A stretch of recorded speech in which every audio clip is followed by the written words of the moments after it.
How do you teach vibrato? Do you start with rhythm groupings or by imitation of a famous guitar style? I don't do either. Actually, when I teach vibrato as a total separate thing because vibrato is a technique of its own. And what I don't want to have when I teach people is for you to be a repeater. Okay? Now, what happens is most people will take a certain style of knowledge from any person and they'll take it, and that's the Holy Bible from now on, and just repeat that. You know? Whether it's B.B. King or Nuno Betancourt or whoever it is you like. You know? Like, you know, this guy has like, Betancourt, that's great. But the problem is that once you'll never be able to copy somebody on guitar. The guitar is the one instrument. You can have the exact, say you want to play like Jimi Hendrix. You'll have Jimi Hendrix guitar, his amplifier, the big muff pedal, like everything, and you'll practice your entire life. You will never sound like Jimi Hendrix because the guitar is so sensitive when you have electrical current you're dealing with. Everybody's touch is different. Now, for someone who's a good ear, they'll always be able to hear the difference. They may not be able to tell who's who, but they'll hear it. So my whole thing is to take the vibrato as a technique itself, okay? And there's different styles of vibrato, right? The most basic vibrato technique is to just move left to right, okay? So move the hand, I'm over dramatized, make it really big so you can see it. But you want to shake the guitar left to right, okay? Now this is the most natural, true vibrato because you're not changing the pitch of the note or you're varying the pitch very slightly, okay?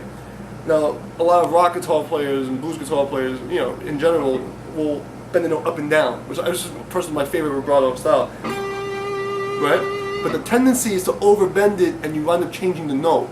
So now it becomes from a vibrato to a very wide bend, okay? So that's where you have to be a little more careful. So what I like to demonstrate to some of my students is the two different styles of vibrato, meaning left to right and up and down. And then anything else is a variation between that. You know, one of my teachers just showed me a circular vibrato. Okay, like, you know, I see a lot of people do different things, but at the end of the day, there's only two styles. It's either you're moving left to right or you're moving up and down, and everything else is in between of those techniques. And individual players develop their own vibrato and then their own frequency, vibration of the vibrato. Okay, so you have some vibratos are very long. Some vibratos are very like high, you know, shaky, like almost like a tremolo effect, you know. So it really it's a personal taste. The most important thing when you learn a vibrato is to not change the pitch. It's to be able to keep a pitch, a tone, without shaking. It's not going from here to here. It's you know, and that can be good if that's the effect you want. But in order to be able to control that, you first have to be able to control a natural pitch. So you take any one note, say G, right?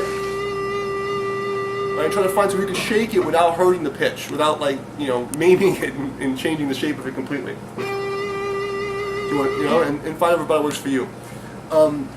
Personally, I like to divide it to the beat I'm playing. So I think everything should be divisible by 2. So if I'm going to be playing at, say, like, you know, 120, right? My vibrato is going to be a multiple of, say, like 30 or 60 beats per minute.